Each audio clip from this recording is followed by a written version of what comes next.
Bro লেখা ছিল, আমি ভেবেছিলাম ব্রো মানে ব্রাদার, না ব্রো মানে হচ্ছে বর্ডার রোড অর্গানাইজেশন, এই রোডটা। ওফ কি সুন্দর দেখতে চা বাগানটা।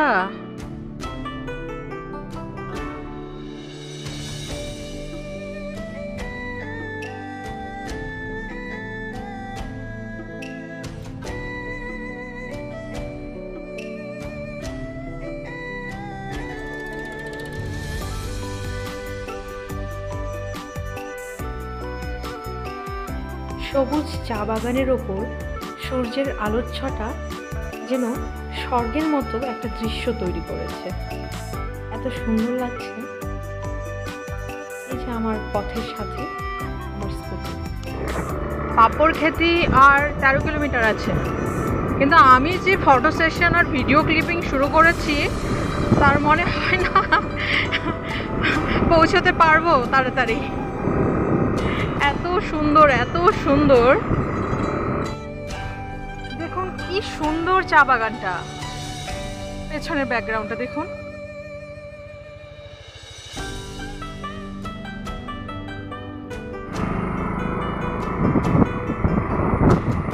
তবে ব্রো রোড মানে বর্ডার রোড অর্গানাইজেশনের এই রাস্তাটা ভীষণই ভালো, কোনো অভিযোগ নেই।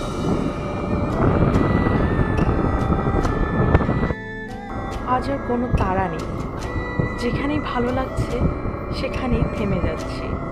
সবুজে ঘেরা পরিবেশে নিজেকে 10 বছর পিছিয়ে নিয়ে গেলাম। প্রকৃতির রূপে যেখানে আমি মুগ্ধ, সেখানে শব্দের দ্বারা ব্যাঘাত না ঘটানো শ্রেয়, তাই চুপ করে থাকি।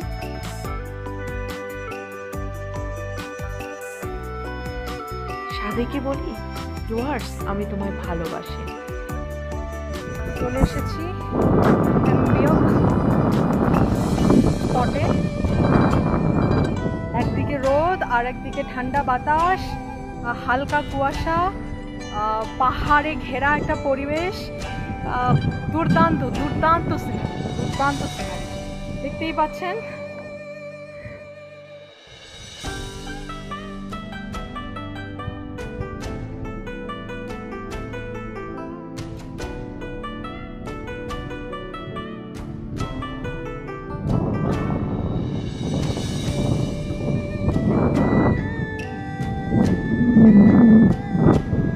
নিচে নদী রয়েছে, মানে ঝোড়া রয়েছে, ঝোড়া, ওই যে ঝোড়াটা বোঝাই যাচ্ছে, ওই যে ওখান থেকে এদিকে যাচ্ছে। খুব দুর্দান্ত। দেখুন হিলস এরিয়া কি সুন্দর একটা ট্র্যাডিশন, এটা আমার ভালো লাগে। ওই যে ইনি মারা গেছেন, তো ওনার ফ্যামিলি মেম্বাররা ওনার স্মৃতির উদ্দেশ্যে যে রেস্ট রুম করে দিয়েছে। এটা জায়গায় জায়গায় যেখানেই রেস্ট রুম দেখতে পাবেন সেখানেই এরকম রয়েছে। কি সুন্দর তাই না? আমাদের জায়গাগুলোতেও এরকম করা উচিত, মানে এই ট্র্যাডিশনটাকে ফলো করা উচিত আমি মনে করি। যেগুলো ভালো সেগুলো মেনে নিলে কোনো ক্ষতি তো নেই, সেগুলো আরও বেশি করে চর্চা করা উচিত। এই জায়গাটার বৃত্তান্ত দিয়েছে নদীর শব্দ,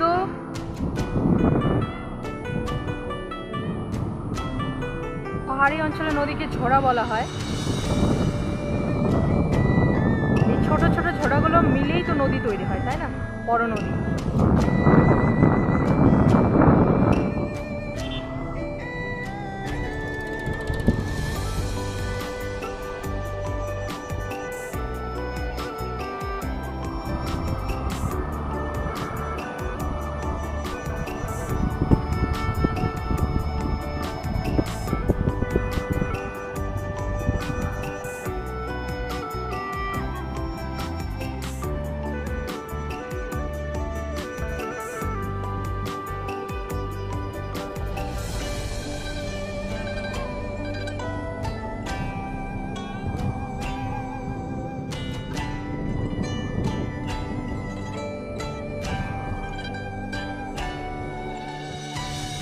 অসাধারণ অসাধারণ প্রাকৃতিক দৃশ্য দেখুন। এই জায়গার নাম কি আমি জানি না, পাপড় ক্ষেতের কাছাকাছি এসেছি আমি। কোথাও নেম প্লেট দেখতে পাচ্ছি না, কিন্তু আমি আবার থেমে যেতে বাধ্য হলাম। অসাধারণ অসাধারণ।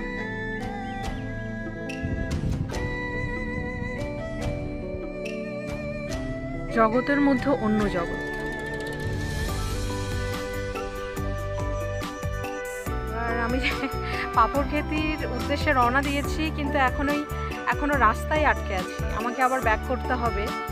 তো দেখা যাক, কোনো নেম প্লেট বা কোনো মাইলস্টোন পেলে বুঝতে পারবো। পাপড়খেতি যদি খুব বেশি দূরে হয় তাহলে আমি যাব না, আর খুব তাড়াতাড়ি ফেরার চেষ্টা করব, কারণ আমাকে ফিরতে হবে। তো এটা হলো এমবিয়ক বস্তি গরুবাথান। তো মেন এরিয়া এটা, এখানে রেসিডেন্সিয়াল এরিয়া এটা মেনলি। অসাধারণ অসাধারণ প্রাকৃতিক দৃশ্য, অসাধারণ। বুঝতে পারছি না পাপড়খেতি কোথায়। এই জলটা দিয়ে মুখ ধুলাম, প্রচণ্ড ভালো জল, ঠান্ডা জল, তবে বালিযুক্ত জলটা, পাথর আছে। তো আমি আর বেশি দূর যাবো না, কারণ 2টা বাজে, আমাকে ব্যাক করতে হবে। যথেষ্ট কাছাকাছি চলে এসেছি পাপড়খেতির, কিন্তু আমি আর পৌঁছাবো না। অনেক জায়গায় ব্রেক দিয়েছিলাম, তাই অনেক লেট হয়ে গেল। এখন আমাকে ব্যাক করতে হবে। যতটা রাস্তায় এসেছি ঠিক ততটা রাস্তায় আমাকে ব্যাক করতে হবে।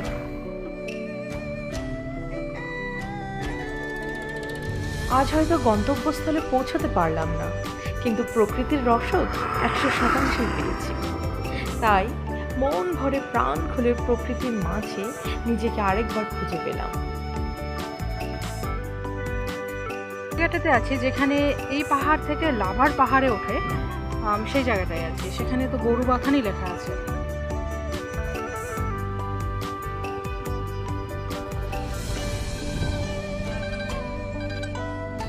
আমি যে জায়গাটায় আছি এখানে লেখা আছে চাহাত হোমস্টে। অ্যাড্রেস কি দেওয়া আছে দেখুন।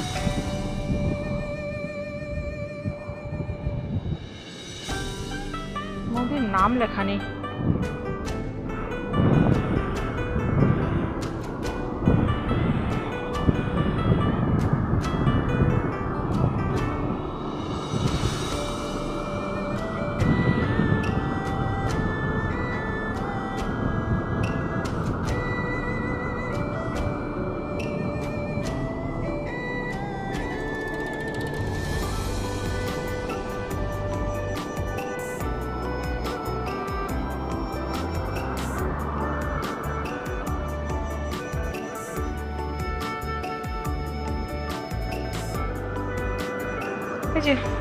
এদিক থেকে একটা ঝোড়া মিশেছে, এরকম ছোট ছোট ঝোড়াগুলো মিশতে মিশতে একটা বড় নদী তৈরি করে।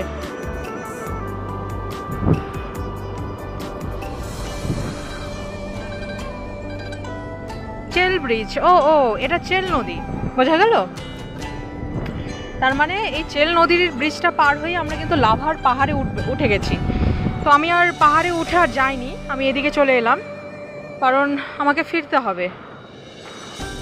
অন্ধকার হয়ে গেলে আবার সমস্যা হয়ে যাবে, সন্ধ্যের আগেই আমাকে রুমে ফিরতে হবে। তো আমি সেই পয়েন্টে দাঁড়িয়ে আছি, লাভার পাহাড় এই সাইডে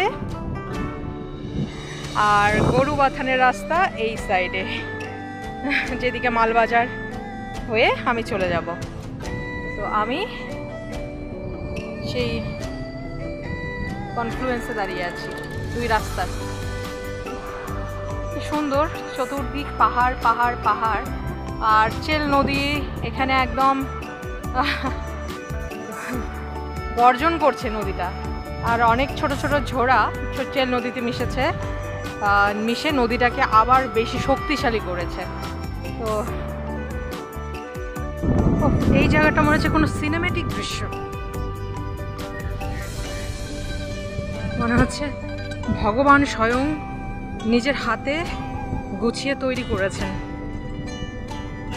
কোনো চিত্রশিল্পী তৈরি করেছেন এই জায়গাটাকে।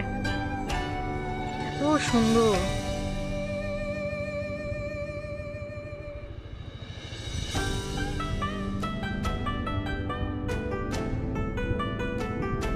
এটা হচ্ছে ওই এমবিয়ক টি গার্ডেন, টি এস্টেটের মধ্যেই আসে সমস্ত কিছু।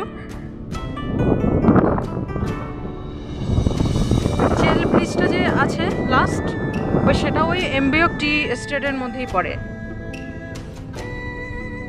আর গরুবাথান পুলিশ স্টেশন।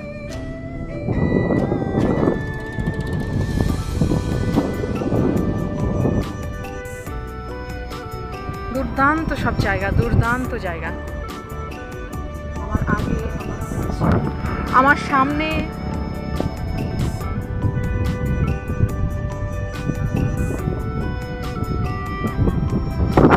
আমার পেছনে। সোলো রাইডিংয়ের মজা হলো কোনো তাড়া নেই, সমস্ত স্থানই গন্তব্যস্থান, যেখানে ইচ্ছে সেখানে দাঁড়িয়ে যাও, নিজের সময় মতো চলো।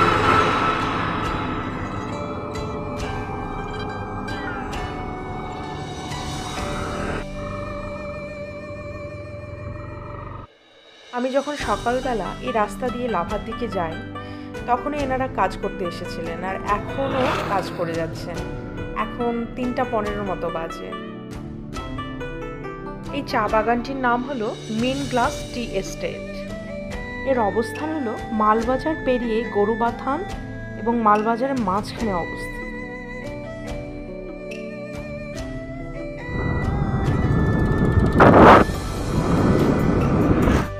হলো নেওড়া সেতু, আর মালবাজারের কাছাকাছি একদম রয়েছে যেটা মাল নদী রয়েছে, তার জন্য জায়গাটার নাম মালবাজার।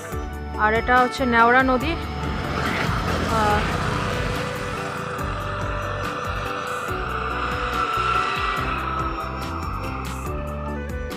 এখন লাটাগুড়ি ফরেস্টের মাঝখান দিয়ে যাচ্ছি। মহাকাল মন্দিরে দাঁড়িয়েছিলাম, কিন্তু বাইকটা রাখতে, মানে স্কুটিটা রাখতে গিয়ে ব্যালেন্স সামলাতে পারিনি,